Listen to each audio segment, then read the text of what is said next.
జై శ్రీరామ్. ఈరోజు మీకు గోరుచిక్కుడుకాయలు అంటారు కదా అండి, వాటితోటి ఆవా పుల్లా పెట్టి కూర ఎలా చేయాలి అన్నది నేను ఈ వీడియోలో మీకు చూపిస్తున్నాను. చక్కగా గోరుచిక్కుడుకాయలని ఇలాగ చిన్న ముక్కలుగా చేసుకుని వీటిని కడిగేసి పెట్టుకోవాలి. మీకు మిగతా ప్రాసెస్ చూపిస్తాను. ఇప్పుడు ఈ ముక్కల్ని దీంట్లో వేసుకుని మనం చక్కగా కడిగేసుకుందాం.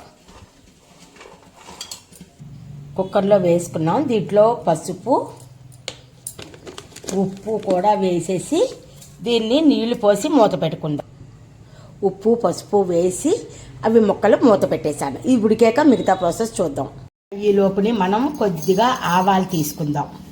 ఆవాలు, కొద్దిగా ఉప్పు కూరలో వేసాం కదా, ఇందులో కొంచెం తగ్గించుకుందాం. అలాగనే 2 ఎండుమిరపకాయలు, ఇది మిక్సీ చేసుకుందాము. కొంచెం చింతపండు కడిగేసి నానబెట్టాను.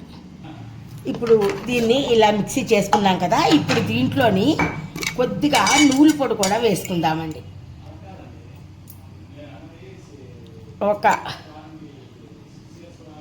ఇప్పుడు దీన్ని మిక్సీ చేద్దాం.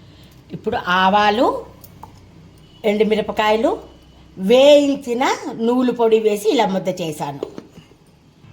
స్టవ్ వెలిగించాను, మూకుడు పెట్టానండి. మూకుడు కాగాక మిగతా ప్రాసెస్.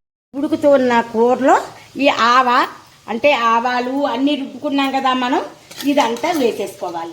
వేసేసుకుని ఒక్కసారి కలిపేస్తే సరిపోతుంది. ఎక్కువసేపు ఉడకనియకూడదండి, చేదు వస్తుంది. ఈ వీడియో నచ్చినట్టయితే లైక్ చేయండి, షేర్ చేయండి, బెల్ ఐకాన్ని క్లిక్ చేయండి. ఉంటాను, మీ మీనాక్షి రాజశేఖర్.